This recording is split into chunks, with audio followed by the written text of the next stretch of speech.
Thank you, everybody, and thanks for your hard work this session, and congratulations on getting through yet another one, especially you, Nikki, more than anybody else. I'm going to say, I want to say a few things. I always like to say a couple of positive things, and then we need to talk about further improvements that our state needs to make in the coming years as we look to conclude this 2017 session. First of all, this began as the infrastructure session. I expect that's going to be one of the final bills to be considered this evening. I have the exact same approach to it that I had from the day I started out. As I told the Democratic members, make suggestions, offer alternatives, consider the final work product, and decide what you can explain to your constituents. And I suspect this evening that as we get to final consideration, there are going to be some Democratic votes for the final roads package. And I certainly support the members that are doing that. And I also understand the members who are deciding otherwise. But I want to explain what I've told them that they should be discussing with their constituents. First of all, there's always the taxation matter. Is it necessary to raise a tax? How much and for what purpose? And I know that the people are going to expect that when the revenue is enhanced, that results will be expected. And it's going to be incumbent upon both chambers to make sure that the results are manifesting themselves. Asphalt needs to roll, and things need to be built. And members will be judged on those things. Secondly, tolling continues to be very problematic. The motor fuel tax is one thing, but there continues to be very deep worries about the specter of tolling here in Indiana, because those are costs that you understand and perceive very quickly. And people in the public will worry about that. The third most important thing, as we work through the House plan, they did adopt one significant Democratic proposal, and that was to move all of the state sales tax on gasoline over into the road and street accounts, to take those tax you already pay at the pump. I don't lay the failure in that regard at Representative Soliday's feet. I think he did his best, but the Senate very much watered that down, and the measure for some folks falls short in that area. Ultimately, you're going to have to explain how are the dollars being used, and are we employing all the resources that we already have? So again, I'm expecting a agreement that has some bipartisan nature, but those are the things that are going to be discussed going forward.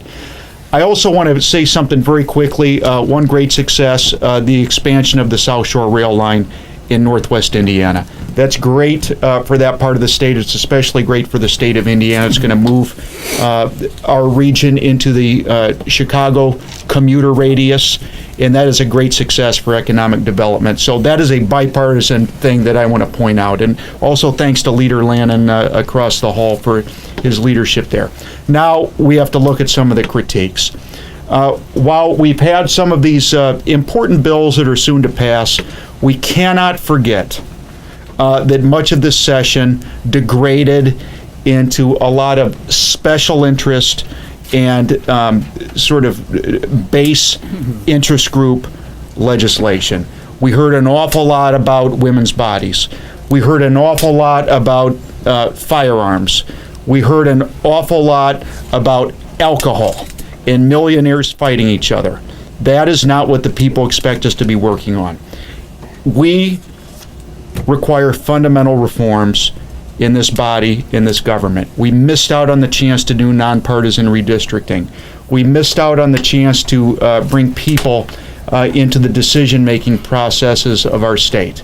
And that is something for which this session is going to receive some debits. And we saw what happens when we have a system where people can just run in, create a special interest conflagration, and expect everyone to get twisted up in knots.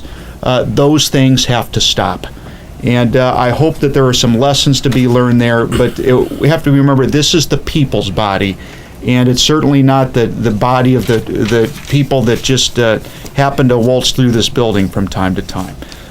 Those are absolute lessons learned and changes that we should see going forward. Leader Lanane. All right, thank you, Leader Pelath, and I also, too, want to extend my thanks to everyone here in terms of the coverage of the session. And as we approach the final hours, I think it's going to be well for us to reflect back and look upon what we've done, but also what we could have done, And I always like to say, well, there certainly would be a different agenda if there was an opportunity, I think, to advance some things that have long been neglected in the state of Indiana. You talk about the roads situation. Well, here's a question I have about the roads.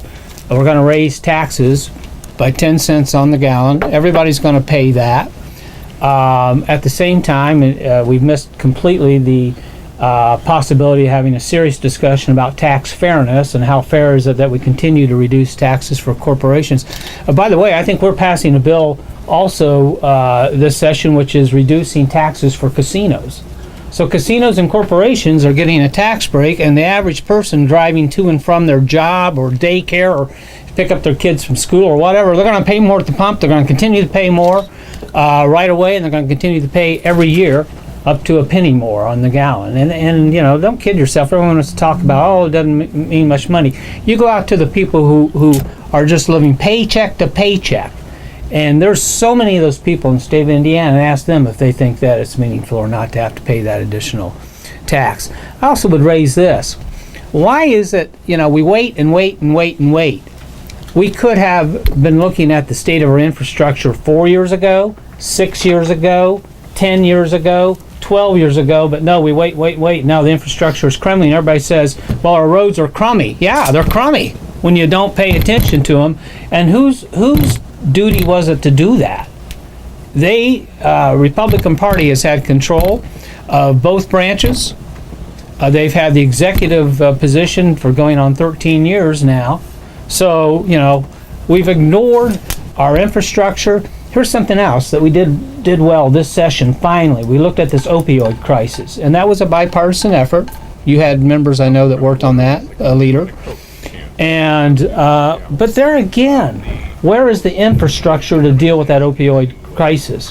Have we ignored our mental health system for long enough, for too long? And now, what? I don't know how much money's going into the budget, but whatever it is, that's not nearly enough to really take care of that issue. So I have a feeling, Leader Pelath, if it was up to us, we would have done some other things this session as well. We would have raised the minimum wage. It's been 10 years since there's been an increase for people working on minimum wage. We would have finally said we're not going to be one of only 5 states without a hate crime. What does that say about our state? We can't pass a hate crime. We would amend our Civil Rights Act to provide protection for the LGBT community. We would have done the redistricting reform. People want that. And now we're going to have an opportunity for maybe a couple other reforms, whether it's our alcohol laws. We did have a cannabis oil bill this year to actually provide a means for people with intractable type of diseases and children with epilepsy to get some relief. And we ought to be looking at those type of things going forward too. So, it was an opportunity, I think, that we missed in many regards. Hopefully next year we can come back and convince them that these are good ideas that should be advanced for the future of the state of Indiana. Thanks. I hear a gavel banging. Uh-oh. Happy to take any questions. Go ahead and ask questions anyway. So, Scott, do you take some pride and ownership in the fact that the Speaker and the House Republicans did have to adopt your shift in the sales tax on gasoline? So, to a certain degree, the road funding plan, the 20-year long you're part of? Yeah, obviously I would have liked to be all at once, and I think that would have made the plan much bigger than it otherwise would have been. But I do note that. And by the way, that's what you do in the minority. You make the proposals, and if it's a good idea, it gets accepted. It just doesn't get accepted when you want it to be accepted. That's the way it works, but that's why you do the job. There certainly was abortion and gun language, as you mentioned, but did you think at all that Republicans at least pulled back on some of it? I mean, the bills that came out were very different than the bills that ended. We got rid of the abortion reversal. We obviously didn't do constitutional carry. So what do you think about that? I do want to, I will know that I don't think Speaker Bosma probably wanted to do any of those issues. it's very difficult to restrain some of his members. The problem, Nikki, is that it gets so much attention as it's happening, and it causes a lot of anxiety in the public. And even when some of it isn't enacted, the people always feel like they're being drugged through it, and that's what we probably could stop doing to them. And we went the other way on the one bill too, which the get a protective order, get a gun bill, which when it came to the Senate, we decided we had to really study that because we weren't hearing from anybody who really, is associated with that situation. The domestic violence advocates, the law enforcement were saying, you gotta slow down. This isn't necessarily a good idea, and so we were going to send it to study committee, and of course, now it's going to actually be the case that apparently get a protective order and you can get a gun. So, yes and no, I guess. Scott, in addition to road funding, there's a ton of tax and fee increases in all these bills. What's your reaction to Republicans, the tax and spend Republicans at the State House? They can't help themselves. I you know what? Sometimes I get a little flummoxed. I'm not sure this is the party of Reagan anymore. That is one thing that happens in government. Some of the raids on the private citizens' wallets come in a myriad of ways in very small amounts spread over a very wide area. Yeah. And we see that happen all over the place, and it does require some diligence, and they're very hard to keep up with. Well, the other thing is we always insist that they be regressive flat taxes too, and those fees. Whether you are living paycheck to paycheck or whether you're a millionaire, it's the same fee. And here again, it's 10 cents on the gallon, whether you are making $10 an hour or whether you're making $10 million a year. So those are flat regressive taxes, and we just seem to be stuck in that mode. And without really even any willingness to discuss, could there be perhaps a more progressive way or a fairer way to tax the citizens of Indiana? How would you guys grade Governor Holcomb's recession?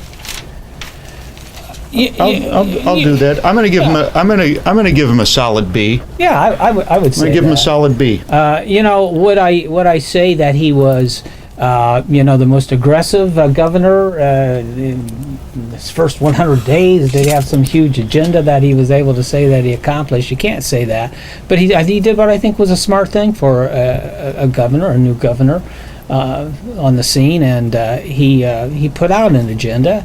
And he didn't pound about it. He sort of, I think, let the legislative leaders sort of do the work. Particularly if we're grading on a curve, he listens and he doesn't speak from the clouds. So that's a big improvement. And he himself tried to stay away, I think, from those hot button issues. Now some of those are going to have landed on his desk, so we'll see. How about for you guys as a party? I know you're in a super minority. But it seemed like time after time, all of your amendments you proposed, the budget, road funding, just kept getting shot down time after time. Again, first of all, that's not the way it works. You keep making the proposals and you do the job, and if it's a good idea, eventually it'll work its way into the public discourse and into final packages. What's different in the minority is the majority is going to say, yeah, that's the ticket, we're going to do it your way on the spot. It's little by little changes, and perfect example of that, which I was just discussing with Dan earlier, was the South Shore Railroad bill. We had some ideas that were shot down right in the very beginning. They all ended up in the final package. That's how you do it. What you don't get is the same level of instant glory that the majority might get. But you do the work, and members can be very effective, particularly if they're smart. The other thing too is that you have to put an effective message out, and the message that I think we've tried to put out there, it's the form of a question is, what do you think the future of Indiana should look like, and should it include things like a Civil Rights Act that includes protection for all people in the state of Indiana, shows that we're a welcoming state? Does it include raising the minimum wage? Does it include passing a hate crime bill finally to also show that we take care of the people within our state? Does it include redistricting reforms it's looking at, I think, some of these things. It's having the courage to say we will take a look at our alcohol laws in the state of Indiana. We're not going to be stuck with the same laws that we passed 180 years ago. It's having the courage to say that maybe we should have reasonable medical marijuana, marijuana reform type of discussions, at least. I'm not saying let's immediately become the next Colorado, but I'm saying maybe we should have those type of discussions, thinking in terms of what do future generations think that Indiana should look like, and that's the message we need to get out. So I was going to finish too. If you would give Governor a solid B, what would you give your own caucus? That's an easy one to do. In terms of given their numbers and what they have to work with, they get an A, because they go out there every day and they provide alternatives and they state a solid message and they remain consistent. That is what you do. It is your job in the minority to do three things. One, to help when it makes sense. Two, to critique their policies, which they do consistently, so they improve. And the third one is to provide alternatives, and they do as well. They do each one of those things very, very well. Do you necessarily have all the numbers you want after a given election, particularly one that is wrapped up in national politics, or some of the ways that the system is constructed? No, not necessarily, but given the tasks that they have, they do a very good job at it. I'd agree with that. I'd only add that you constantly, I think, have to emphasize there's room for improvement. And we can do our jobs much better, I think, and we'll continue to look for ways to do that. How do you gentlemen think lawmakers have handled issues of new technology, like Airbnb, which is not going to be called down, things like Uber, things like Tesla, that you can buy a car without a dealership? Because for some reason it seems like if you thought Indiana's alcohol laws were backwards, the way it seems like sometimes lawmakers handle technology is even worse. Yeah, and I think we can't be afraid to look at those new technologies and see how that fits into some of our existing structure that we have when it comes to industry and to workers' rights and things like that. So it calls for a lot of examination, but I think we can't be afraid to look at that and see where is the economy headed and how do we adjust to embrace those when we can. What do you want to see emerge from that alcohol study? Well, Sunday sales, was that? I'm going to tell you what. It's less about the policy than it is about making sure that the people and the lawmakers are making the decisions in a clear, thoughtful manner that is not unduly influenced by those who are purveyors of said product. Yeah, I think we've got to take a look at what has been historically, or what do we think currently is the proper public interest in regulating alcohol. It's a public safety matter. We don't want it in the hands of children, those type of things, and then analyze, okay, well then how does that standard when it comes to judging, do Sunday sales make sense or not? Who should sell cold beverages, and take that type of an approach to it, and fashion the best public policy that you can there.